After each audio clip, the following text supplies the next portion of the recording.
আসসালামু আলাইকুম সবাইকে অনেক অনেক স্বাগতম জানাচ্ছি ঢাকা সেন্ট্রাল ইউনিভার্সিটি বা ডিসিইউ বায়োলজি প্রশ্ন ব্যাংক সলভিং ক্লাসে। তো আজকের ক্লাসে আমরা ৭ কলেজের যে ২১/২২ সেশনের কোশ্চেনটা ছিল, সেই কোশ্চেনের যত বায়োলজি কোশ্চেন আছে সবকিছু সলভ করব। তো আজকের ক্লাসে আমরা শুধুমাত্র কোশ্চেনটাই সলভ করব না, কোশ্চেনের পাশাপাশি আরও যে এক্সট্রা ইনফরমেশন পড়তে হবে, যা জানতে হবে, যে টপিকগুলো পরীক্ষায় আসতে পারে, সেই টপিকগুলো সম্পর্কে ধারণা পাবো।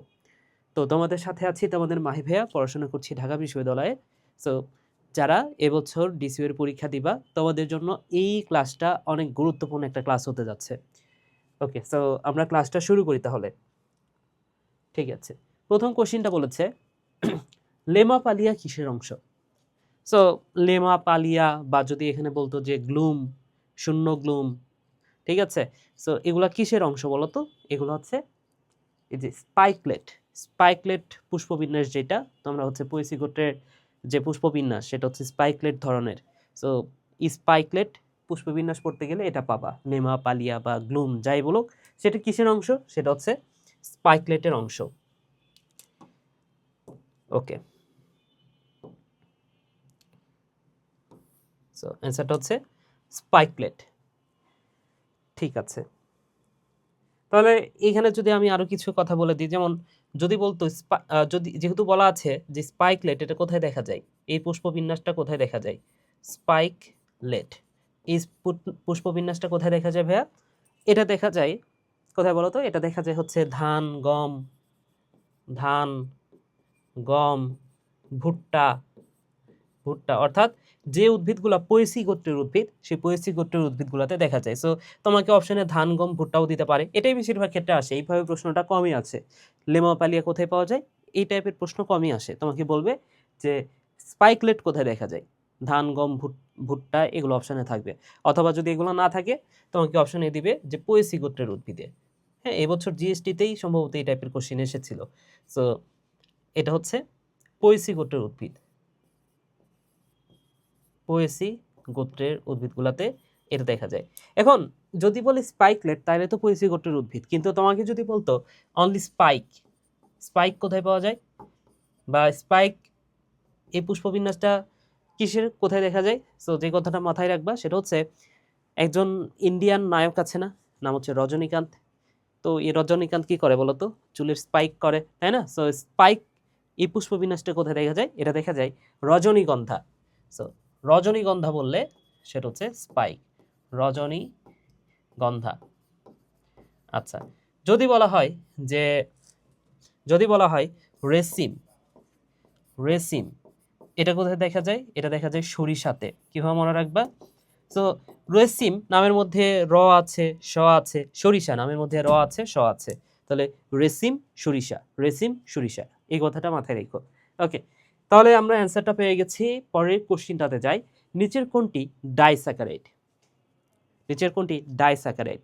সো ডাইস্যাকারাইড মানে কি, এটা তোমার বুঝতে হবে ফার্স্টে, যেহেতু এটা শর্ট সিলেবাসের পড়া, শর্ট সিলেবাসের বাইরের অধ্যায়ের পড়া। সো ডাইস্যাকারাইড মানে হচ্ছে, ডাইস্যাকারাইড গঠিত হয় দুইটা মনোস্যাকারাইড দ্বারা, দুইটি মনোস্যাকারাইড, মনোস্যাকারাইড। মনোস্যাকারাইড মানে কি? যেমন গ্লুকোজ, এটা একটা মনোস্যাকারাইড, ফ্রুক্টোজ এটাও মনোস্যাকারাইড, গ্যালাক্টোজ, গ্যালাক্টোজ এটা হচ্ছে মনোস্যাকারাইড, ল্যাকটোজ ডাইস্যাকারাইড। আচ্ছা, তাহলে গ্লুকোজ, ফ্রুক্টোজ, গ্যালাক্টোজ এগুলো হচ্ছে মনোস্যাকারাইড। তাহলে দুইটা এরকম মনোস্যাকারাইড হলে যেটা গঠিত হয় সেটাকে বলা হবে ডাইস্যাকারাইড। তাহলে এই গ্লুকোজ, ফ্রুক্টোজ এটা তো 6 কার্বন করে, তাই না? তাহলে 6 কার্বনের দুইটা গ্লুকোজ যদি যুক্ত হয়, তাহলে কি ডাইস্যাকারাইডে কয়টা কার্বন হবে? নিশ্চয় 12টা। তো যে কথাটা মাথায় রাখবা, ডাইস্যাকারাইডের সংকেত কি? ডাইস্যাকারাইডের সংকেত হচ্ছে C12H22O11, এটা হচ্ছে ডাইস্যাকারাইডের সংকেত। আচ্ছা, এখন ডাইস্যাকারাইড কয়েকটা নাম আমি বলে দিই। যেমন ডাইস্যাকারাইড হচ্ছে এখানে কি আছে? এখানে হচ্ছে এই যে ম্যালটোজ আছে বা মলটোজ, ঠিক আছে। এছাড়াও আছে ল্যাকটোজ বা সুক্রোজও আছে, সুক্রোজ সবচেয়ে কমন, সুক্রোজ, সুক্রোজ, ল্যাকটোজ, মলটোজ, মলটোজ, দেন আছে সেলোবায়োজ, সেলোবায়োজ। তাহলে এইগুলো হচ্ছে disaccharide, sucrose, lactose, maltose, cellobiose, disaccharide. ঠিক আছে, তো এখানে প্রত্যেকটাই নিশ্চয় 2টা করে মনোস্যাকারাইড দ্বারা গঠিত। এখন 2টা মনোস্যাকারাইডের মধ্যে অবশ্যই একটা গ্লুকোজ হবে। ঠিক আছে, 2টা মনোস্যাকারাইড, এর মধ্যে একটা অবশ্যই গ্লুকোজ, তাহলে গ্লুকোজ, এটাও গ্লুকোজ। তাহলে 2টা মনোস্যাকারাইডের মধ্যে একটা হচ্ছে glucose, glucose, glucose, glucose, glucose. ঠিক আছে, তাহলে একটা হচ্ছে গ্লুকোজ। এখন আরো একটা কি, বাকি আরেকটা কি সেটা আমাদের জানতে হবে। তো এগুলোর মধ্যে আবার আলফা বিটা আছে। সো মনে রাখো, এই যে সুক্রোজের ক্ষেত্রে এটা একটু মুখস্থ করে নিতে হবে, এটা হচ্ছে আলফা ডি গ্লুকোজ। এটা কি ভাইয়া? এটা হচ্ছে আলফা ডি গ্লুকোজ। মল্টোজের ক্ষেত্রে এটাও আলফা ডি গ্লুকোজ। ঠিক আছে, হ্যাঁ, তুমি এভাবে মাথায় রাখতে পারো যে সুমা বা সুম সুম হচ্ছে আলফা, সুম আলফা, সুম আলফা। আর এই যে লাসে, সুম আলফা, লাসে, লাসে হচ্ছে বিটা ডি গ্লুকোজ। তাহলে এটা হচ্ছে বিটা ডি গ্লুকোজ, এটাও বিটা ডি গ্লুকোজ। তাহলে প্রথমেই আমরা কোনটা আলফা ডি গ্লুকোজ, কোনটা বিটা ডি গ্লুকোজ, সবগুলোই তো গ্লুকোজ, কোনটা আলফা ডি কোনটা বিটা ডি আমরা আমরা পেয়ে গেছি, তাই না? ঠিক আছে, এরপরে আরো একটা তো আমাদের মনোস্যাকারাইড লাগবে, কারণ কি 2টা করে মনোস্যাকারাইড, তাহলে একটা তো আমরা গ্লুকোজ পাইছি, আরো কি কি হবে? তো যেটা সুক্রোজ, সেখানে মনে রাখো গ্লুকোজের সাথে আবার থাকে ফ্রুক্টোজ। কি থাকে বলো তো? ফ্রুক্টোজ। সো ফ্রুক্টোজটা হচ্ছে বিটা ডি ফ্রুক্টোজ, মনে রাখো, বিটা ডি ফ্রুক্টোজ। ল্যাকটোজের সাথে থাকে বিটা ডি গ্লুকোজ, এর সাথে থাকে গ্যালাক্টোজ। ঠিক আছে, সো গ্লুকোজের সাথে আরেকটা কি থাকবে? গ্যালাক্টোজ। তাহলে এটা হচ্ছে galactose, galactose. So beta D glucose plus beta D galactose, beta D galactose. Okay, তাহলে এটা মনে রাখা সোজা, ল্যাকটোজ আর এখানে গ্যালাক্টোজ, নামের মধ্যে কিন্তু ল্যাকটোজটাই আছে। তাহলে ল্যাকটোজ যেটা, সেখানে আবার থাকবে গ্যালাক্টোজ, রাইট? ওকে, মল্টোজ, এটা তো গ্লুকোজ, গ্লুকোজের সাথে আবার গ্লুকোজি, গ্লুকোজের সাথে আবার গ্লুকোজ। এটা সেলোবায়োজ, এটাও তো গ্লুকোজ, গ্লুকোজের সাথে আবার গ্লুকোজই থাকে, গ্লুকোজের সাথে গ্লুকোজ। এখন এখানে মল্টোজ, এটা তো আলফা ডি গ্লুকোজ, এটাও আলফা ডি গ্লুকোজ। সেলোবায়োজ, এটা তো বিটা ডি গ্লুকোজ, এটাও হবে বিটা ডি গ্লুকোজ। ঠিক আছে, তো এই হচ্ছে ডাইস্যাকারাইডের গঠন। ডাইস্যাকারাইডগুলোকে ভাঙলে কি কি পাওয়া যায় সেটাও আমরা পাইলাম। আচ্ছা, এটা সহজে মনে রাখা যায়। দেখো, মল্টোজ দুটো হচ্ছে আলফা ডি, আর সেলোবাস দুটো হচ্ছে বিটা ডি গ্লুকোজ। ওকে, তো যেটা মনে রাখবা, তুমি যদি পরীক্ষায় কখনো ভুলে যাও, মল্টোজ আর সেলোবায়সের মধ্যে যে মল্টোজ আর সেলোবায়স কোনটা আলফা ডি কোনটা বিটা ডি, এটা যদি ভুলে যাও কখনো, যেই কথাটা মাথায় রাখবা সেটা হচ্ছে এই যে সেলো, সেলো মানেই তো ছেলে, তাই না? মানে ছেলে শব্দটার সাথে মিল আছে। সো আমাদের এলাকায় এই ছেলেকে আবার বলা হয় বেটা, বেটা মানে ছেলে, আর বেটা মানে তো বিটা, তাই কিনা? সো বেটা মানে বিটা। তাহলে সেলো, সেলো থেকে ছেলে, ছেলে মানে বেটা, বেটা মানে বিটা। ঠিক আছে, তাহলে এই হচ্ছে মনোস্যাকারাইড, ডাইস্যাকারাইড।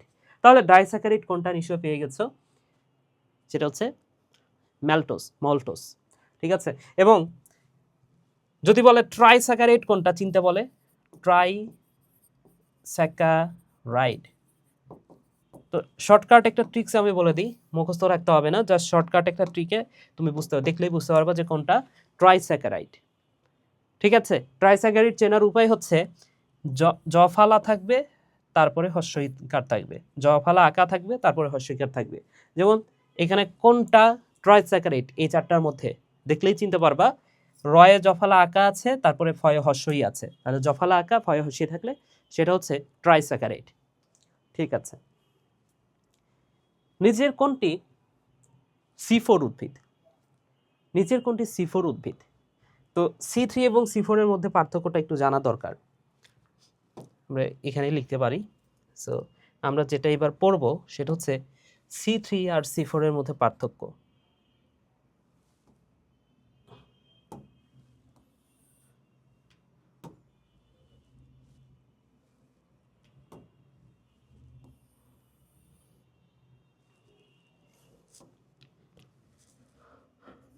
C3 উদ্ভিদ ও C4 উদ্ভিদ, C4 উদ্ভিদ এদের মধ্যে পার্থক্য আমরা পড়ব। আচ্ছা, তো ফার্স্টে এখানে তো বলছে যে কোনটা C4 উদ্ভিদ, তাই তো? উদাহরণগুলো ফার্স্টে করি আমরা। তো C4 উদ্ভিদগুলো মনে রাখো, C4 উদ্ভিদ মনে রাখলে বাকিগুলো হচ্ছে C3 উদ্ভিদ। তাহলে C4 উদ্ভিদগুলো কি কি? এটা হচ্ছে আখ, ভুট্টা, ঘাস। এই লেখাটা হয়তো বা দেখতে পাবা না, অন্য কালার দিয়ে লিখি। সো আখ বা ইক্ষু, ভুট্টা, ঘাস। এখন ঘাস বিভিন্ন রকম হতে পারে, অ্যামারান্থাস ঘাস, নোটে ঘাস, মুথা ঘাস, এগুলো হচ্ছে C4 উদ্ভিদ। এবং এর সাথে আরেকটা উদ্ভিদ অনেক সময় পরীক্ষা দিয়ে দেয়, সেটা হচ্ছে সারগাম। সারগাম এই উদ্ভিদটা আমি চিনি না, হয়তো চিনি, নামটা হয়তো বা অচেনা লাগতেছে, কিন্তু এটা পরীক্ষায় দেয় অনেক সময়, ঠিক আছে? সো সারগাম এটাও C4 উদ্ভিদ। কিন্তু প্রশ্নটা হচ্ছে ভাইয়া বুঝলাম কোনটা C4 উদ্ভিদ, আখ, ভুট্টা, গম, বা সরি আখ, ভুট্টা, ঘাস, কিন্তু বৈজ্ঞানিক নাম দিয়ে প্রশ্ন করছে। সো বৈজ্ঞানিক নামগুলোও তো তোমার জানতে হবে, তার মানে বুঝতেই পারতেছো, তাই না? সো বৈজ্ঞানিক নামগুলো তোমার একটু জানতে হবে। যেমন ভুট্টার বৈজ্ঞানিক নাম হচ্ছে জিয়ামায়াস, ঠিক আছে? ঘাসের বৈজ্ঞানিক নাম হচ্ছে সিনোডন ডাকটাইলন। আখ হচ্ছে স্যাকারুম অফিসিনারুম, ঠিক হইলো? আচ্ছা, স্যাকারুম এইটুক ঠিক আছে, পরেরটাও ঠিক থাকতে পারে। আচ্ছা, তাহলে নিচের কোনটি C4 উদ্ভিদ? কোনটা C4 উদ্ভিদ? C4 উদ্ভিদ হচ্ছে জিয়ামায়াস।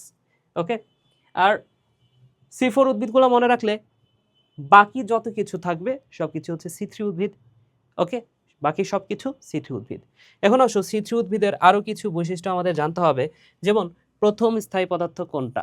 প্রথম স্থায়ী পদার্থ, স্থায়ী পদার্থ C3 উদ্ভিদের প্রথম স্থায়ী পদার্থ হচ্ছে, নামের মধ্যে 3 থাকবে, so 3PGA, 3 phosphoglyceric acid, 3PGA, 3 phosphoglyceric acid. আর C4 উদ্ভিদের প্রথম স্থায়ী পদার্থ হচ্ছে অক্সালোএসিটিক অ্যাসিড, অক্সালোএসিটিক অ্যাসিড। আচ্ছা, তাহলে প্রথম স্থায়ী পদার্থ গেল। প্রথম স্থায়ী পদার্থের পরে যেটা আসবে সেটা হচ্ছে, তাহলে প্রথম স্থায়ী পদার্থ গেল ভাইয়াস। প্রথম স্থায়ী পদার্থের পরে তারপর হচ্ছে আমি বলতে পারি যে কার্বন ডাই অক্সাইডের গ্রহিতা, কার্বন ডাই অক্সাইড এর গ্রহিতা, গ্রহিতা। সো গ্রহিতা হচ্ছে RUBP।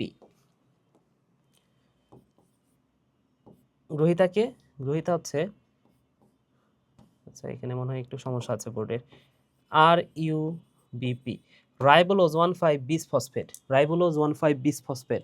আর এখানে C4 উদ্ভিদের কার্বন ডাই অক্সাইডের গ্রহিতাকে, কার্বন ডাই অক্সাইডের গ্রহিতা হচ্ছে পিপা,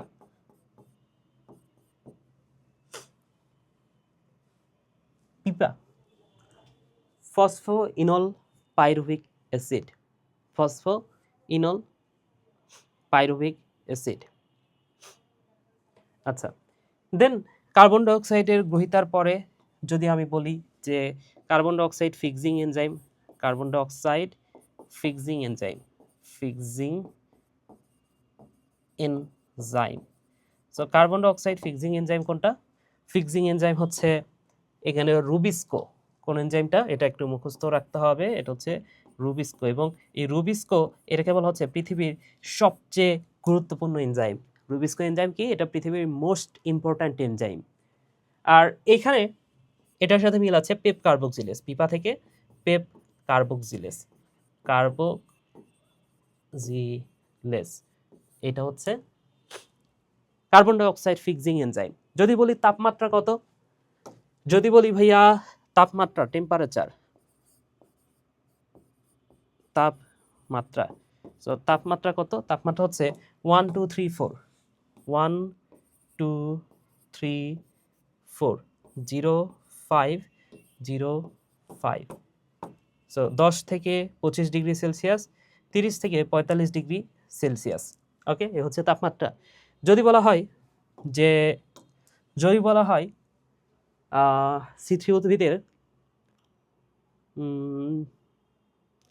কার্বন ডাই অক্সাইড ঘনত্ব কত লাগবে C3 উদ্ভিদের, এই যে প্রক্রিয়াটা C3 প্রক্রিয়া যেটা, সেটা চালানোর জন্য।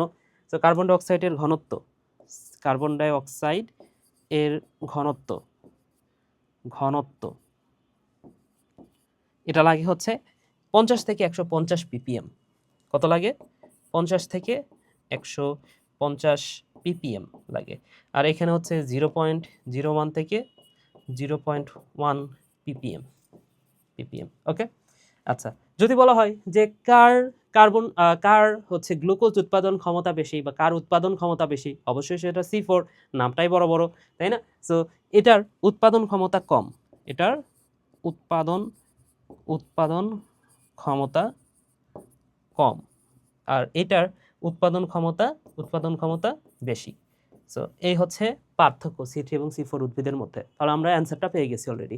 এবং এই ছকটা অনেক বেশি গুরুত্বপূর্ণ, এইখান থেকে অনেক প্রশ্ন হয়, ঠিক আছে? এটা একটু ভালো করে মাথায় রেখো। কোনটি পত্ররন্ধ্রের কাজ নয়? পত্ররন্ধ্রের কাজ হচ্ছে এটা প্রচ্ছেদন করে। মেইন কাজ কোনটা? পত্ররন্ধ্রের প্রধান কাজ কোনটা যদি প্রশ্ন করতো যে পত্ররন্ধ্রের প্রধান কাজ কোনটা? প্রধান কাজ, অনেকে মনে করে যে যেহেতু খাদ্য তৈরি করতে হবে, উদ্ভিদ খাদ্য তৈরি না করলে উদ্ভিদ বাঁচবে না, তো পত্ররন্ধ্রের মাধ্যমে তো সালোক সংশ্লেষণ হয়। তো অনেকের কাছে মনে হতে পারে যে পত্ররন্ধ্রের প্রধান কাজ হচ্ছে এই সালোক সংশ্লেষণ করা বা খাদ্য তৈরি করা। কিন্তু তোমাকে যদি বলে প্রধান কাজ কোনটা, তাহলে পতে পত্ররন্ধ্র, পতে প্রধান কাজ, পতেই প্রচ্ছেদন। তাহলে পত্ররন্ধ্রের প্রধান কাজ হবে ভাইয়া পতে প্রচ্ছেদন, এই কথাটা মাথায় রাখো। প্রচ্ছেদন, ঠিক আছে? আচ্ছা, তাহলে প্রচ্ছেদন, শ্বসন এবং সালোক সংশ্লেষণ এগুলো হচ্ছে প্রধান কাজ। তাহলে প্রধান কাজ নয় কোনটা? নাইট্রোজেন বিপাক হচ্ছে প্রধান কাজ নয়, ঠিক আছে? ওকে। ফসলের নতুন প্রকরণ উদ্ভাবনের পদ্ধতি কোনটা? সংকরায়ন। নতুন পদ্ধতি উদ্ভাবন পদ্ধতি কোনটা? অ্যান্সার হচ্ছে সংকরায়ন, ঠিক আছে? আচ্ছা, কোন উদ্ভিদের শুক্রাণু বৃহৎ? কোন উদ্ভিদের শুক্রাণু বৃহৎ? সাইকাস, ঠিক আছে? সো সাইকাসের শুক্রাণু সম্পর্কে বেশ কিছু কথা তোমার মাথায় রাখতে হবে। সাইকাস এর শুক্রাণু,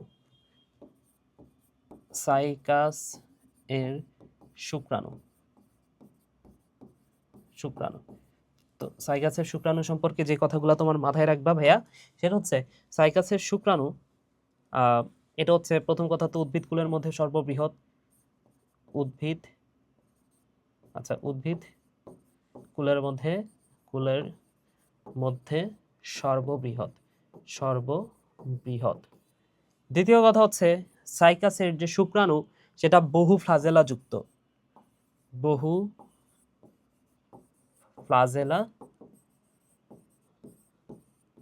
যুক্ত এবং দেখতে লাটিমের মতো।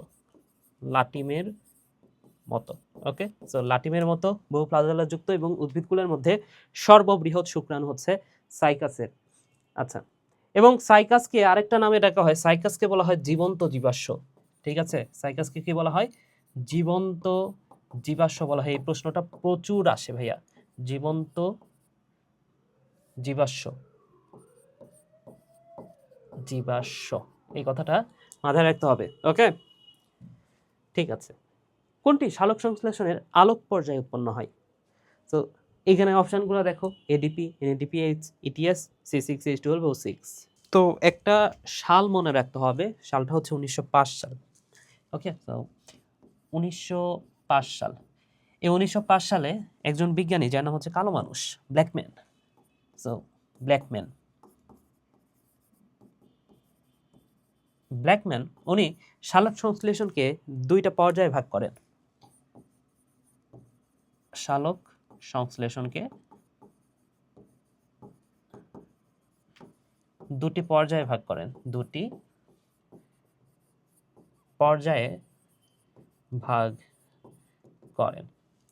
তো দুইটা পর্যায় কি কি? একটা পর্যায় কে বলা হচ্ছে আলোক পর্যায়, একটা হচ্ছে কি পর্যায়?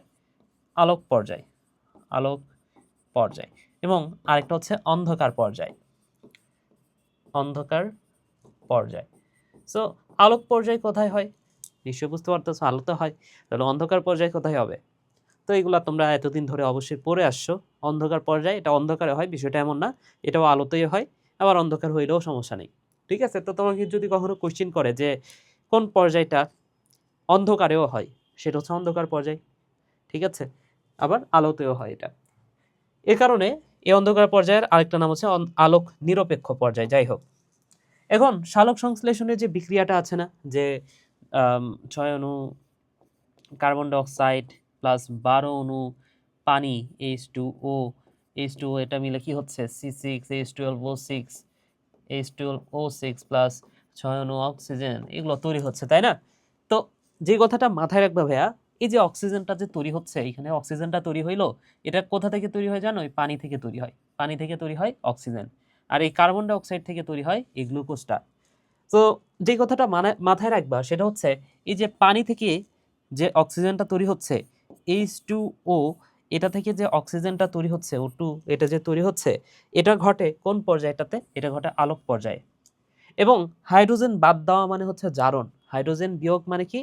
জারণ। হাইড্রোজেনের সারণ মানে জারণ। তাহলে এখানে হাইড্রোজেন আছে, এখানে নাই, তার মানে কি এখানে জারণ ঘটছে, হাইড্রোজেনের সারণ ঘটছে, তাই না? সো এই বিক্রিয়াটার নাম হচ্ছে জারণ বিক্রিয়া। আর এই বিক্রিয়াটা, অর্থাৎ কার্বন ডাইঅক্সাইড থেকে যে খাদ্য তৈরি হবে C6H12O6 গ্লুকোজ যে তৈরি হয়, এটা হচ্ছে বিজারণ বিক্রিয়া। কেন? কারণ এখানে হাইড্রোজেন যোগ ঘটছে, সো এটা হচ্ছে বিজারণ বিক্রিয়া। এই বিক্রিয়াটা ঘটে অন্ধকার পর্যায়ে, ঠিক আছে? আচ্ছা, এবং আলোক পর্যায়ে যে কথাটা মাথায় রাখবা সেটা হচ্ছে, শুধু যে পানি থেকে অক্সিজেন হচ্ছে বিষয়টা এমন না। এই জায়গাটাতে, আচ্ছা, এই পানি থেকে যে অক্সিজেন হচ্ছে, পানিটা যে ভেঙে ফেলা হচ্ছে, এই ঘটনাটাকে কি বলা হয় জানো? এটাকে বলা হয় ফটোলাইসিস অফ ওয়াটার। এটাকে বলা হয় photolysis lysis of water, photolysis of water. এবং আরও একটা বিষয়, সেটা হচ্ছে যে পানি থেকে অক্সিজেন তৈরি হচ্ছে, এটাকে বলা হচ্ছে ফটোলাইসিস অফ ওয়াটার। এবং শুধু যে ফটোলাইসিস অফ ওয়াটারই ঘটে এখন, বিষয়টা এমন না, আরও কিছু ঘটনা ঘটে। যেমন এখানে এটিপি তৈরি হচ্ছে, এটিপি তৈরি হয়, এছাড়াও NADDP এটা তৈরি হয়, ঠিক আছে? NADPH বা H2 তৈরি হয়, এ হচ্ছে বিষয়। তাহলে এই জিনিসগুলো তৈরি হয়। তাহলে নিচের কোনটি আলোক পর্যায়ে উৎপন্ন হয়? এখানে এটিপি আছে, যদি এটিপি থাকতো সেটাই অ্যান্সার হইতো। দ্বিতীয় অপশন আছে NADPH, সো এটা হচ্ছে অ্যান্সার। ওকে, আচ্ছা, পরের কোশ্চিনটা দেখো। গ্লাইকোলাইসিস প্রক্রিয়ার শেষ উৎপাদ কোনটা? গ্লাইকোলাইসিস প্রক্রিয়ার শেষ উৎপাদ কোনটা? সো গ্লাইকোলাইসিস প্রক্রিয়ার শেষ উৎপাদ হচ্ছে, যে কথাটা মাথায় রাখবে ভাইয়া, আচ্ছা এটা আমি একটু দেখাই দিই, হ্যাঁ। আমি হচ্ছে শীট থেকে দেখাই, কারণ গ্লাইকোলাইসিস পুরা চক্রটা তো বোঝানো সম্ভব না। এবং আমি এটা দেখাবো হচ্ছে এই যে আমার লাস্ট অফ বায়োলজি যে পিডিএফটা আছে, ঠিক আছে, যেটা ডিসিইউ এর জন্য স্পেশালভাবে তৈরি করা, ডিসিইউ বা সেকেন্ড টাইম যারা আছো তোমাদের জন্য স্পেশালভাবে তৈরি করা, এটা নিয়ে আমি আগের ক্লাসেও কথা বলেছি। সো এটা নিয়ে কথা বলবো না, জাস্ট বলবো যে কমেন্ট বক্স চেক করো, রিভিউগুলো চেক করো, বা কমনের প্রুফ যেটা আছে জিএসটিতে যে বছর 25 মার্কের মধ্যে 19 মার্ক কমন আসছে, সেই জিনিসটা চেক করো, এবং তোমরা চাইলে এই পিডিএফটা সংগ্রহ করতে পারো। কমেন্ট বক্সে আমি সব কিছু দিয়ে রাখছি, ঠিক আছে? সো আমি যদি তোমাদেরকে একটু দেখাই,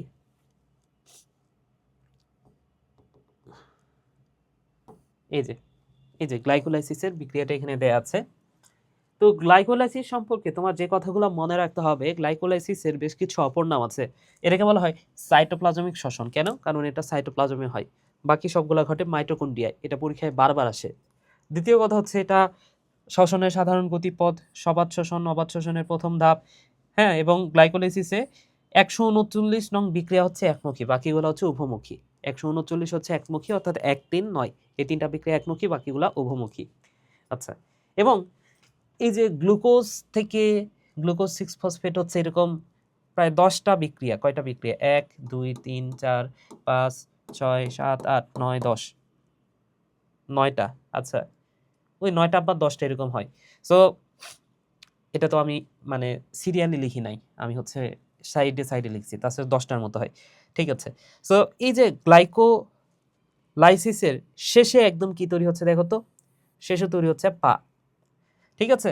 সো এই শেষ যে যৌগটা, এটি তো প্রশ্ন ছিল যে শেষ যে যৌগটা সেটা কোনটা, সেটা হচ্ছে এই যে পাইরুভিক অ্যাসিড, সেটা হচ্ছে পাইরুভিক অ্যাসিড। তো এটা হবে অ্যান্সার, এবং আমি এখানে চলে যাই। সো গ্লাইকোলাইসিস প্রক্রিয়ার শেষ উৎপাদ কোনটা?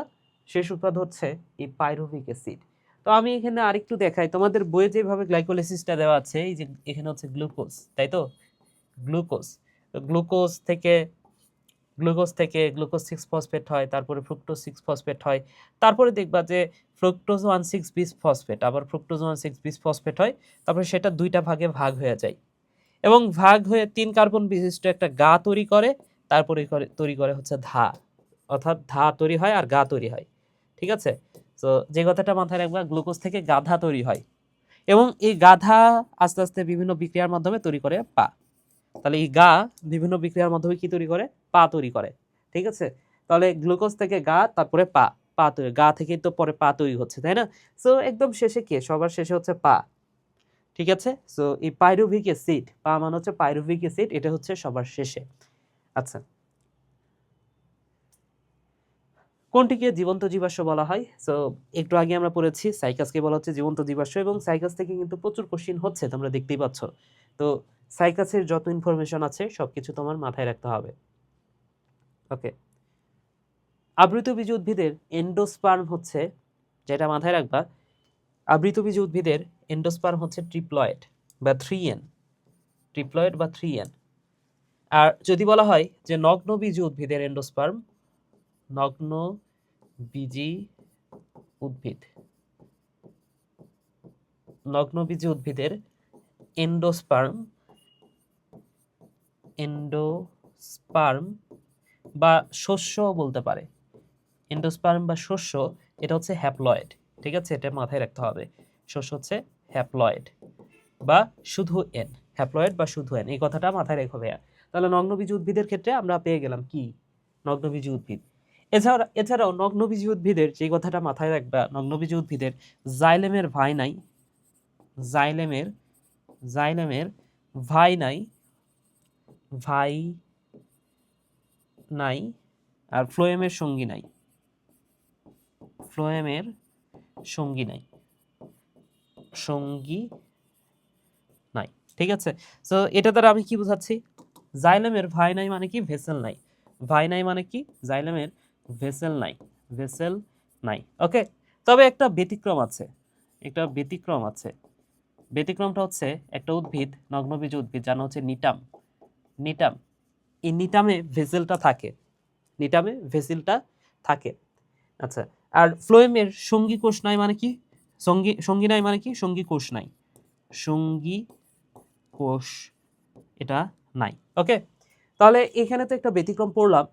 নগ্নবীজী উদ্ভিদের এন্ডোস্পার্ম বা শস্য, এটা যে হ্যাপ্লয়েড, এখানে একটা ব্যতিক্রম আছে এবং ব্যতিক্রমগুলো পরীক্ষায় দেয়। তো এখানে যে ব্যতিক্রম, মনে রাখো, এখানে যে ব্যতিক্রমটা হচ্ছে, ব্যতিক্রমটা কি ভাইয়া? ব্যতিক্রমটা হচ্ছে ইফিড্রা, ইফিড্রা। সো ইফিড্রায় দ্বিনিষেক ঘটে। ঠিক আছে, ইফিড্রাই, তাহলে শস্যটা কেমন হবে? নগ্নবীজী উদ্ভিদে যে কথাটা মাথায় রাখবা সেটা হচ্ছে দ্বিনিষেক ঘটে না, দ্বিনিষেক ঘটে না। সো দ্বিনিষেক কি, এগুলো এখন আলোচনা করতেছি না, জাস্ট মনে রাখো নগ্নবীজী উদ্ভিদে দ্বিনিষেক ঘটে না। যেহেতু দ্বিনিষেক ঘটে না, এই কারণে শস্যটা হয় হ্যাপ্লয়েড। কিন্তু ইফিড্রা নামক উদ্ভিদটাতে এখানে দ্বিনিষেক ঘটে, এই কারণে শস্যটা ওই আবৃতবীজী উদ্ভিদের মতো ট্রিপ্লয়েডই হয়। তাহলে দ্বিনিষেক ঘটলে আসলে ট্রিপ্লয়েড হয়, কিন্তু যেহেতু দ্বিনিষেক ঘটে না, তাই এখানে হচ্ছে হ্যাপ্লয়েড বা শুধুমাত্র এন। কিন্তু ইফিড্রা হচ্ছে এর মধ্যে ব্যতিক্রম, এটা পরীক্ষায় আসবে। নিউক্লিয়াসের বিভাজনকে কি বলে? সিস মানে প্রক্রিয়া, কাইনেসিস মানে বিভাজন প্রক্রিয়া, কাইনেসিস মানে বিভাজন প্রক্রিয়া, ক্যারিও মানে হচ্ছে নিউক্লিয়াস। তো ক্যারিও মানে যেহেতু নিউক্লিয়াস, এখানে বলছেন নিউক্লিয়াসের বিভাজন, অন্য কোনো শব্দের মধ্যে ক্যারিও নাই, তাহলে দেখলেই বুঝতে পারবা সেটা হচ্ছে ক্যারিওকাইনেসিস। আর যদি বলতো সাইটোপ্লাজমের বিভাজন, সেটা হচ্ছে সাইটোকাইনেসিস। ঠিক আছে, পরের কোশ্চেনটা দেখো, গৌণ বৃদ্ধিতে সহায়তা করে কোনটা? উদ্ভিদের গৌণ বৃদ্ধিতে সহায়তা করে কোনটা? তো উদ্ভিদের, মনে রাখো, কোন একটা উদ্ভিদের ফার্স্ট প্রায়োরিটি কি? উদ্ভিদ ফার্স্টে একটু লম্বা চওড়া হয়, উপরের দিকে বাড়ে, তাই না? সো যে কোনো উদ্ভিদের, পৃথিবীর যে কোনো উদ্ভিদের ফার্স্ট প্রায়োরিটি হচ্ছে সে আগে লম্বা হবে, তারপর সেকেন্ড প্রায়োরিটি হচ্ছে সে একটু মোটা কাটা হবে। এবং মোটা করার জন্য, বা সেটাকে বলা হচ্ছে উদ্ভিদের গৌণ বৃদ্ধি। প্রাইমারি বৃদ্ধি তো লম্বা হওয়া, আর গৌণ বৃদ্ধি মানে কি? গৌণ বৃদ্ধি মানে হচ্ছে মোটা হওয়া। তাহলে এই মোটা হওয়ার জন্য উদ্ভিদের ভেতরে যেটা আছে সেটাকে বলা হয় ক্যাম্বিয়াম, এই ক্যাম্বিয়াম উদ্ভিদকে মোটা করে। ঠিক আছে, তাহলে গৌণ বৃদ্ধিতে সহায়তা করে কোনটা? ক্যাম্বিয়াম।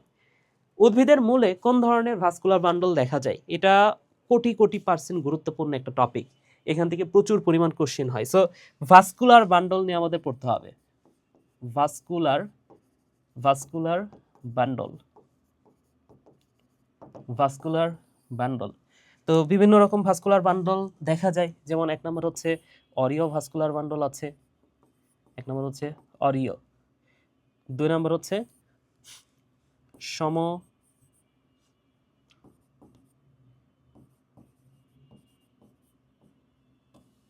অরিও, তারপর হচ্ছে সংযুক্ত সংযুক্ত এবং তিন নম্বর হচ্ছে কেন্দ্রিক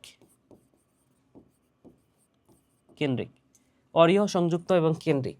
সো অরিও, সংযুক্ত, কেন্দ্রিক। সংযুক্ত আবার দুই ধরনের, একটা হচ্ছে সমপার্শ্বীয় সমপার্শ্বীয়, একটা হচ্ছে সমদ্বিপার্শ্বীয় সমদ্বিপার্শ্বীয়। সমপার্শ্বী এটা আবার দুই ধরনের, একটা হচ্ছে মুক্ত আর আরেকটা হচ্ছে বদ্ধ। ওকে, কেন্দ্রিক এটা আবার দুই ধরনের, একটা হচ্ছে জাইলেম কেন্দ্রিক, একটা হচ্ছে ভাইয়া জাইলেম কেন্দ্রিক, আরেকটা হচ্ছে ফ্লোয়েম কেন্দ্রিক ফ্লোয়েম কেন্দ্রিক কেন্দ্রিক এইগুলো একটু মাথায় রাখতে হবে, ঠিক আছে? আচ্ছা, যে কথাটা মাথায় রাখবে এখন সেটা হচ্ছে মূল মানে অরিও, যেটা মাথায় রাখতে হবে, মূল মানে অরিও, মূল মানে অরিও, ঠিক আছে? তাহলে যে কোনো কিছুর মূল বল সেটা হচ্ছে অরিও ভাস্কুলার বান্ডল। তাহলে উদ্ভিদের মূল বললে সেখানে হচ্ছে অরিও ভাস্কুলার বান্ডল দেখা যায় মূল। এরপরে একটা ছন্দ মনে রাখো, একটা মেয়ে না, অ্যাকচুয়ালি দুইটা মেয়ে, একজনের নাম হচ্ছে মুক্তা আর একটা মেয়ের নাম হচ্ছে নদী। তাহলে এই মুক্তা আর নদী তারা দুইজন বড্ড একা। তাহলে মুক্তা আর নদী তারা কেমন? বড্ড একা। তাহলে কোনো মেয়ে যদি একা একা থাকে, কোনো মেয়ে যদি বড্ড একা হয়, যে কোনো ছেলের দিলেই কেমন কেমন একটা করবে, তাই না? সো এই দুইটা মেয়েকে দেখে একটা ছেলের দিলকে জ্বলে। সো দিলকে জ্বলে সেটা।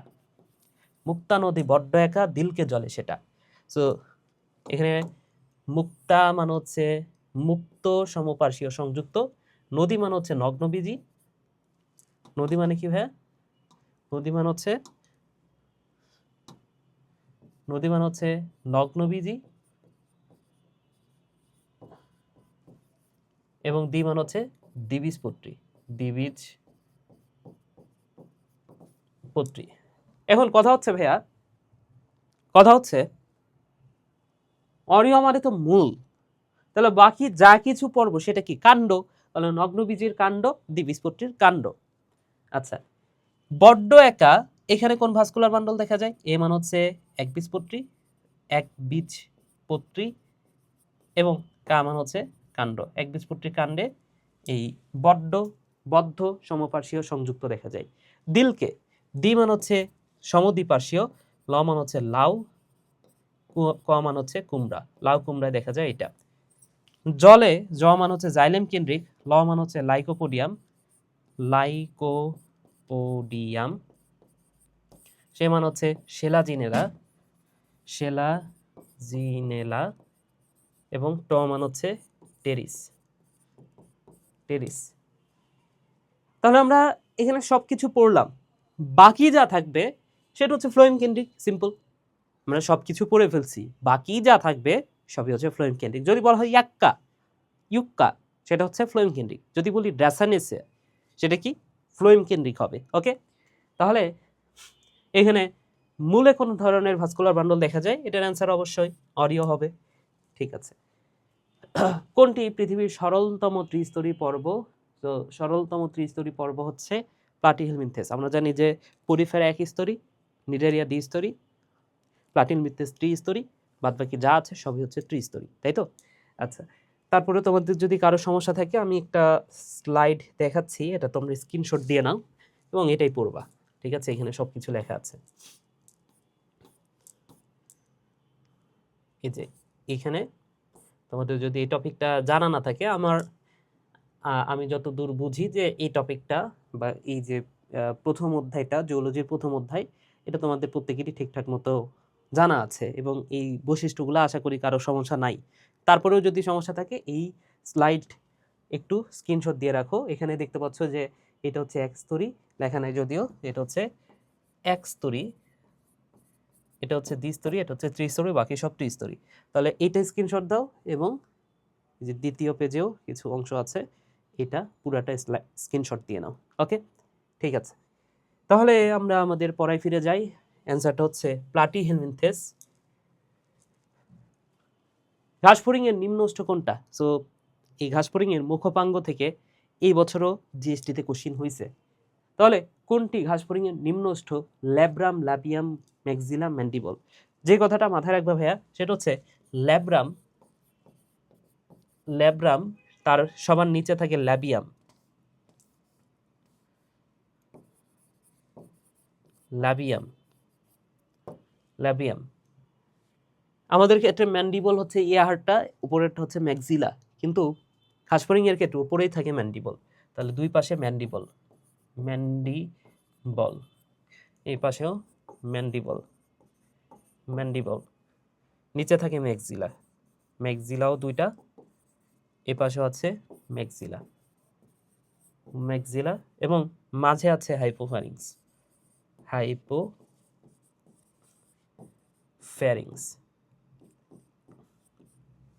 আচ্ছা, তো এটা হচ্ছে ঘাসফড়িং এর মুখপাঙ্গের অংশ।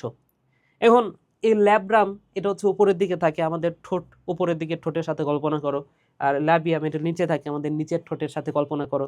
তো এটাকে বলা ঊর্ধ্বষ্ঠ, এটাকে বলা হচ্ছে নিম্নষ্ঠ। ঠিক আছে, অ্যান্সার আমরা পেয়ে গেছি। কোনটা নিম্নষ্ঠ? এটা হচ্ছে ল্যাবিয়াম। নিম্নষ্ঠ কোনটা? ল্যাবিয়াম। ঠিক আছে, এবং এই ল্যাব্রাম দ্বারা ঘাসফড়িং কি করে জানো? একটা খাবার ধরে, স্বাদ গ্রহণ করে, মুখের ভেতরে ঠেলে দেয়। তাহলে ল্যাব্রাম সে কি কাজ করলো দেখো। ল্যাব্রাম কোনো একটা খাবার পাইলো, সেই খাবারটা ধরলো, ধরে একটু স্বাদটা নিল, নিয়ে এই ম্যান্ডিবলের দিকে ঠেলে দিল, শেষ। ল্যাব্রামের কাজ শেষ। ম্যান্ডিবলের কাছে দাঁত আছে, ম্যান্ডিবল ওই খাবারটাকে টুকরা টুকরা করে, টুকরা টুকরা করে, অর্থাৎ খাদ্য চূর্ণকরণ করে। ঠিক আছে, এবং খাদ্য চূর্ণ করার পরে সেও একটু একটু স্বাদ নেয় এবং তারপরে ম্যাক্সিলার দিকে দিয়ে দেয়। ম্যাক্সিলাও ম্যান্ডিবল স্বাদ নেয় না, ম্যান্ডিবল ওই টুকরাই করে। তারপরে ম্যাক্সিলা একটা খাবার টুকরা টুকরা হইলে এখন চাবাইতে হবে না, তাহলে ম্যাক্সিলা সেই খাবারটাকে এখন একটু চাবাবে, চাবানোর পরে আর একটু স্বাদ বেড়ে যায়, তাহলে স্বাদও নিতে হবে, তাহলে ম্যাক্সিলা সেই স্বাদটা আবার নাই, খাবারটাও ধরে রাখে এবং তারপরে মুখের ভেতরে আবারও ঠেলে দেয়। কোন দিকে ঠেলে দেয়? এই যে ল্যাবিয়ামের দিকে, ল্যাবিয়ামের দিকে ঠেলে দিল, ধরে নাও। এখন নিচের ঠোঁট যদি আমাদের না থাকতো কি হইতো বলতো ঘটনাটা? আমরা পানি খাচ্ছি, নিচের ঠোঁট তো নাই, পড়ে যেত পানি, তাই না?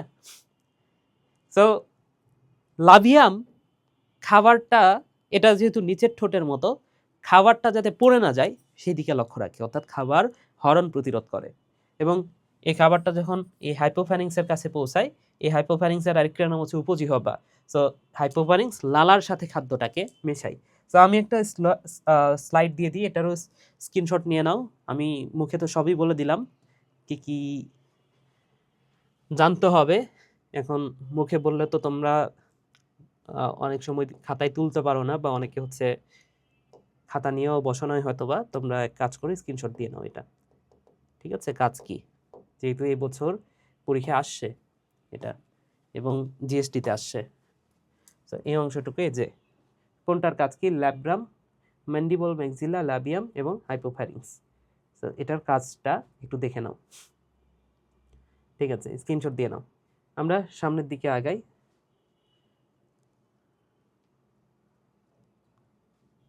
রুই মাছের কয় জোড়া ফুলকা থাকে? সো ফুলকা হচ্ছে 4 জোড়া। এখন যে কথাটা মাথায় রাখবা, ফুলকা তো 4 জোড়া থাকে, ব্রাঙ্ক মানে ফুলকা, তাহলে এখানে ফুলকা মানে কি? ফুলকা হচ্ছে, ফুলকার ইংলিশটা হচ্ছে ব্রাঙ্ক, ব্রাঙ্ক। এখন সিউডো ব্রাঙ্ক নামে আরেকটা জিনিস আছে, সিউডো ব্রাঙ্ক, সিউডো ব্রাঙ্ক। আর ব্রাঙ্ক মানে তো ফুলকা, শুধু ব্রাঙ্ক মানে ফুলকা, কিন্তু সিউডো ব্রাঙ্ক এটা ফুলকার মতো, ফুলকা না। সিউডো মানে হচ্ছে ভুয়া, ভুয়া ফুলকা। সিউডো ব্রাঙ্ক মানে কি? ভুয়া ফুলকা, অর্থাৎ দেখে মনে হবে যে ফুলকা, কিন্তু আসলে সেটা ফুলকা না। ঠিক আছে, তো সিউডো ব্রাঙ্ক কয় জোড়া? 1 জোড়া, 1 জোড়া থাকে সিউডো ব্রাঙ্ক, 1 জোড়া। ওকে, আচ্ছা, নিচের কোনটি অমেরুদণ্ডী প্রাণীর বর্জ্য পদার্থ অপসারণ করে? দেখো, বর্জ্য পদার্থ অপসারণ করার কথা আসলে বুঝতে হবে সেটা হচ্ছে রেচনতন্ত্রের কাজ। বর্জ্য পদার্থ অপসারণ করা রেচনতন্ত্রের কাজ। সো যে কথাটা মাথায় রাখবা সেটা হচ্ছে অ্যানেলিডা পর্বের রেচন অঙ্গের নাম হচ্ছে নেফ্রিডিয়া। ঠিক আছে? সো নেফ্রিডিয়াই আসলে এই বর্জ্য নিষ্কাশনের সাথে বা বর্জ্য পদার্থ অপসারণের সাথে যুক্ত। এখন যদি বলা হয় প্লাটিহেলমিনথেস পর্বের বর্জ্য অপসারণ করে কে? প্লাটিহেলমিনথেস হেলমিনথেস প্লাটিহেলমিনথেসের বর্জ্য অপসারণ করে কোনটা আসলে? প্লাটিহেলমিনথেসের বর্জ্য অপসারণ করে হচ্ছে শিখাকোষ। শিখাকোষ, হ্যাঁ, বা রেচনাঙ্গ। রেচনাঙ্গের নাম হচ্ছে শিখাকোষ বা ফ্লেম সেল। Flame sell. যদি বলা হয় যে আর্থ্রোপোডা, যদি বলা হয় আর্থ্রোপোডা পর্বের প্রাণীদের বর্জ্য পদার্থ নিষ্কাশন করে কে? মালপিজিয়ান নালিকা। মালপিজিয়ান নালিকা। ওকে, যদি বলা হয় যে মানুষের ক্ষেত্রে তাহলে মালপিজিয়ান বডি। ঠিক আছে, বা নেফ্রন, যাই বলি নেফ্রন, মানুষের ক্ষেত্রে নেফ্রন। আচ্ছা, কোনটি ঘাসফড়িংয়ের পায়ের অংশ নয়? ঘাসফড়িংয়ের পায়ের অংশ হচ্ছে কার্ডো, ঠিক আছে, যেভাবে করি আমি, কাটো ফিটিটা, ঠিক আছে। So cardo, trochanter, femur tibia, tarsus. Okay, so এখানে অ্যান্টেনা তো অবশ্যই মাথার উপরে থাকে, তাই না? সো ঘাসফড়িংয়ের পায়ের অংশ না কোনটা? পায়ের অংশ না হচ্ছে অ্যান্টেনা। ঠিক আছে। আচ্ছা, এরপরে দেখো দ্বৈত প্রচ্ছন্ন এপিস্টাসিসের অনুপাত কত? দ্বৈত প্রচ্ছন্ন এপিস্টাসিস দুই ধরনের, একটা হচ্ছে প্রকট, এপিস্টাসিস, আর একটা হচ্ছে দ্বৈত প্রচ্ছন্ন। সো যেটা প্রকট সেটা একটু বেশি বেশি, নামটা শুনে বুঝতে পারতেছো প্রকট, সেটা একটু বেশি বেশি, সেখানে প্রথম সংখ্যাটা একটু বড় 13:3। আর যেটা দ্বৈত প্রচ্ছন্ন সেখানে সংখ্যাটা একটু কম 9:7। এবং এই দ্বৈত প্রচ্ছন্নের মতো আরেকটা আছে পরিপূরক জিন। পরিপূরক জিনেরও 9:7। পরিপূরক জিনেরও কত ভাইয়া? 9:7 ফিনোটাইপিক অনুপাত। তাহলে অ্যান্সারটা কি হতে হবে? 9:7। এরপরে দেখো বাংলাদেশের জাতীয় পাখির নাম কি? এগুলো বৈজ্ঞানিক নাম কিছুটা মুখস্থ রাখতে হবে। বেশ কয়েকবার এই একই কোশ্চিন আসছে, বাংলাদেশের জাতীয় পাখির বৈজ্ঞানিক নাম কি? সেটা হচ্ছে এই যে কপসিকাস। ওকে, রুই মাছের হৃৎপিণ্ডের উপপ্রকোষ্ঠ, এটা 20-21 সেশনে আমি খুব ভালো মতো পড়াই দিছিলাম। তো 20-21 সেশনে গেলে তুমি এটা পেয়ে যাবা। উপপ্রকোষ্ঠ হচ্ছে সাইনাস ভেনোসাস। ওকে, আচ্ছা, মানবদেহে লোহিত রক্তকণিকার আয়ুষ্কাল কতদিন? এটা কে না জানো বলো ভাইয়া? এটা হচ্ছে 120 দিন। এটা পরীক্ষা আসে, বিশেষ করে লোহিত রক্তকণিকাই দিবে যদি তোমাকে প্রশ্ন করে। ঠিক আছে, এছাড়াও শ্বেত রক্তকণিকার হচ্ছে 2 থেকে 15 দিন হয়। ঠিক আছে, ওকে। এরপরে দেখো আমিষ পরিপাককারী এনজাইম কোনটা? সো এনজাইম টপিকটা অনেক বেশি গুরুত্বপূর্ণ এবং এনজাইম টপিকটা থেকে অনেক হিউজ পরিমাণ কোশ্চেন হয়। ঠিক আছে, সো এনজাইম টপিকটা তোমাদের অবশ্যই ভালো করে জানা থাকতে হবে। আচ্ছা, তাহলে তৃতীয় অধ্যায়ে এই যে এখানে বিভিন্ন এনজাইমের নাম আছে, এটা একটু সহজ করে দিই। বিশেষ করে ক্ষুদ্রান্তের যে এনজাইমগুলো সেটা নিয়ে আমি একটু কথা বলি। ক্ষুদ্রান্তে সব ধরনের খাবার পরিপাক হয়। ঠিক আছে, এখন পরিপাক করার জন্য তো এনজাইম লাগবে। এনজাইম ক্ষরণ করবে বিভিন্ন ধরনের গ্রন্থি। সো 2 ধরনের গ্রন্থি ক্ষুদ্রান্তে কাজ করে। এক নম্বর হচ্ছে অগ্নাশয়ী গ্রন্থি, 2 নম্বর হচ্ছে আন্ত্রিক গ্রন্থি। ঠিক আছে, তাহলে একটা হচ্ছে অগ্নাশয়ী গ্রন্থি আর একটা হচ্ছে আন্ত্রিক গ্রন্থি। এখন খাবার তো বিভিন্ন রকম, শর্করা আছে, আমিষ আছে, লিপিড আছে। তো এইখানে এই সিরিয়ালে যেগুলো আছে সেগুলো হচ্ছে শর্করা পরিপাককারী এনজাইম। কি? শর্করা। এই সিরিয়ালে যেটা আছে সেটা হচ্ছে লিপিড পরিপাককারী এনজাইম এবং এই সিরিয়ালে যেটা আছে সেটা হচ্ছে প্রোটিন পরিপাককারী এনজাইম। প্রোটিন, তাহলে শর্করা, লিপিড, প্রোটিন। ঠিক আছে, ভালো কথা। এখন আমরা দেখি যে কোন খাদ্য কোন এনজাইমটা পরিপাক করে। তাহলে শর্করা পরিপাককারী এনজাইম হচ্ছে অ্যামাইলেজ আর মল্টেজ। এটা সব জায়গাতে আছে। দেখো, অগ্নাশয়িক রসেও অ্যামাইলেজ মল্টেজ আছে, আন্ত্রিক রসেও অ্যামাইলেজ মল্টেজ আছে এবং বাকি যে এনজাইমগুলো সেগুলো শুধুমাত্র আন্তরিক রসে। তাহলে অ্যামাইলেজ মল্টেজ দুই জায়গা থেকেই ঘটিত হয়, আন্তরিক এবং অগ্নাশয় এবং আন্তরিক দুই জায়গা থেকেই ঘটিত হয়, বাকি যতগুলো আছে সব আন্তরিক রসে। ঠিক আছে, এরপরে দেখো লিপিড পরিপাককারী এনজাইম, লাইপেজ তো কমনই, এটা আইপেজ না, এটাও লাইপেজ সব জায়গাতে থাকে, এবং বাকিটা হচ্ছে কয়েকা আর কোফ মলয়েকা, কোফ মলে, ঠিক আছে, কোফ মলে, অর্থাৎ কোলেস্টেরল এস্টারেজ, ফসফোলাইপেজ, মনোগ্লিসারিডেজ আর লেসিথিনেস। এটা প্র্যাকটিসের বিষয়, তাছাড়া তুমি পারবে না। এবং ক্ষুদ্রান্ত্রে আন্তরিক রস থেকে বা আন্তরিক রসের প্রোটিন পরিপাককারী এনজাইম বা আমিষ পরিপাককারী এনজাইম হচ্ছে অ্যামিনোপেপটাইডেজ। তাহলে আন্তরিক রসের আমিষ পরিপাককারী এনজাইম কোনটা? অ্যামিনোপেপটাইডেজ। বাকি যতগুলো আমিষ পরিপাককারী এনজাইম আছে বা প্রোটিন পরিপাককারী এনজাইম আছে সব খরিত হয় হচ্ছে অগ্নাশয় থেকে, যেমন trypsinogen, chymotrypsinogen, ইলাস্টেজ, collagenase, carboxy peptidase, ট্রাইপেপটাইডেজ, dipeptidase যা আছে সব অগ্নাশয় ক্রস থেকে। ঠিক আছে, তো এখানে নামগুলোও তো জানতে হবে, তাই না? যেমন ওই যে ট্রিপসিনোজেন, এটা হচ্ছে প্রোটিন পরিপাককারী এনজাইম। তাহলে প্রশ্নটা ছিল যে আমিষ পরিপাককারী এনজাইম কোনটা, সেটা হচ্ছে ট্রিপসিন, এটা হচ্ছে আমিষ পরিপাককারী এনজাইম। এটা একটু মুখস্থ রাখতে হবে, ওই ছকটা একটু স্ক্রিনশট দিয়ে ওইটা মুখস্থ করবে বারবার। মানবদেহের সবচেয়ে বৃহৎ গ্রন্থি কোনটা? সবচেয়ে বৃহৎ গ্রন্থি হচ্ছে যকৃৎ। ঠিক আছে, সো যকৃৎ এটা হচ্ছে সর্ববৃহৎ গ্রন্থি বা সর্ববৃহৎ সবচেয়ে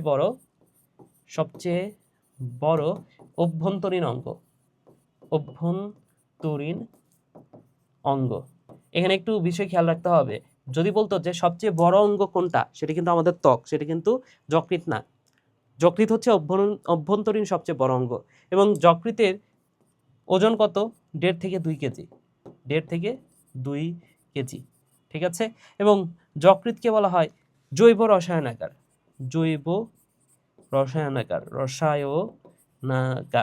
কেন জৈব রসায়নাগার বলা হয়? কারণ এখানে প্রায় 500 ধরনের কাজ সংগঠিত হয়, প্রায় 500 ধরনের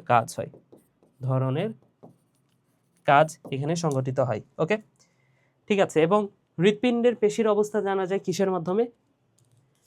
যে কথাটা মাথায় রাখবা, এখানে মায়ো, এম থেকে মনে রাখো মায়ো, এই মায়ো শব্দটার অর্থ হচ্ছে পেশি। ঠিক আছে, এমআরআই, যদি এম মানে মায়ো না, এম থেকে মনে রাখতে বলতেছি, এম মানে হচ্ছে মায়ো, আর মায়ো মানে হচ্ছে পেশি। ঠিক আছে, সো এমআরআই এটা পেশির অবস্থা জানার জন্য। এবং আরও কিছু আছে, সেটা তোমার একটু মাথায় রাখতে হবে, আমি একটু শর্টকাট বলে দিই তোমাদের।